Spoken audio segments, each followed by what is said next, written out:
Hello everyone, thank you for being here.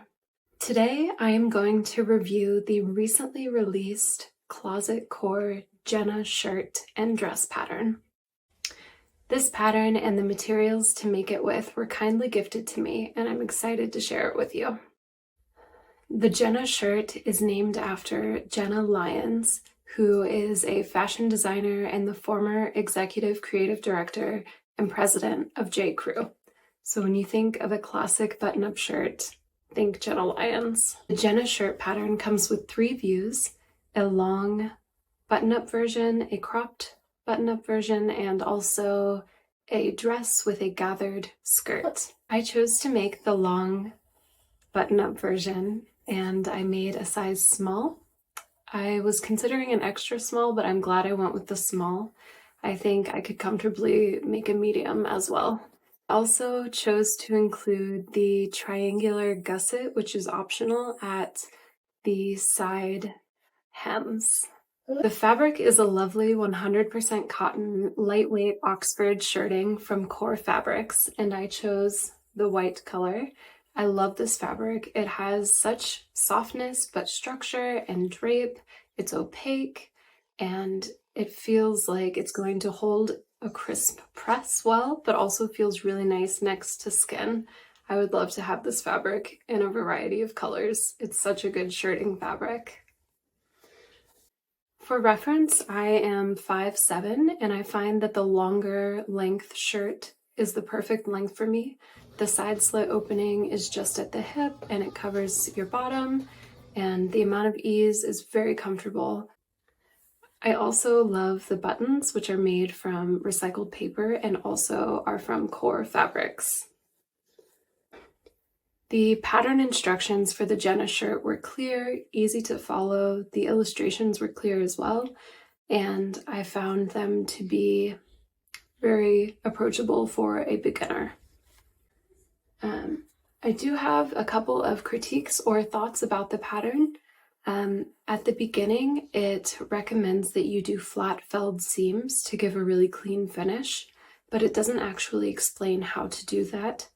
It just references an external blog post that Closet Core has on how to do a flat felled seam, but then it doesn't really mention it again throughout the pattern, and the assumption is that you would choose to do that if you knew how to do that and you knew where to do that. So possibly for a beginner, that's something that might seem a little bit confusing.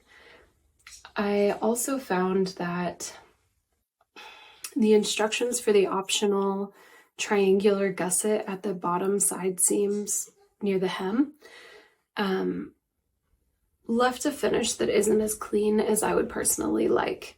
When you're doing the double turn up for the hem of the shirt where it curves up into the side seam, the triangular gusset piece is placed beneath that on one side and on top of that on the other side. I found that from the front it just didn't lay flat, so I ended up top stitching it down. Also, where you clip into the side seam allowance in order to have that play, it's just an unfinished edge, and maybe I could show here the illustration from the pattern instructions as well, but basically that side seam that is serged when you clip into it leaves a raw edge at the bottom, and after doing that there's not really a way to reconcile it with the way that the gusset is inserted, so I ended up using a little bit of fray check there just because it's a raw clipped piece of fabric and I didn't want it to fray.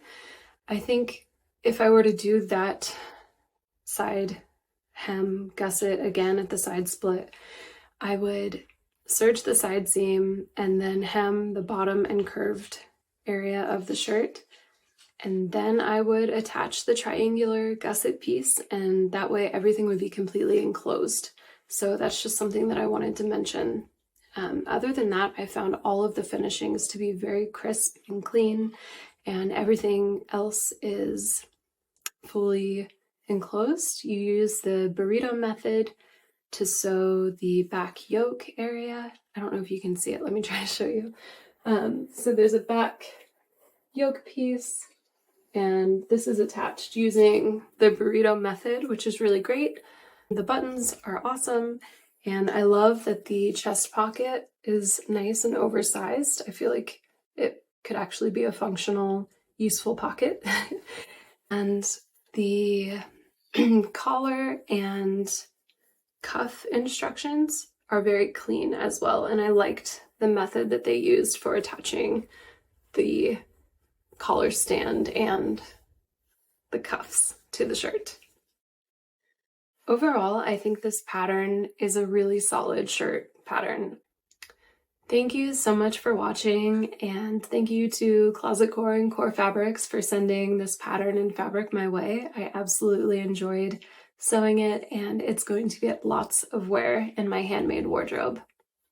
If you enjoyed today's video, please consider giving it a like and hitting that subscribe button below, and I will see you in the next one.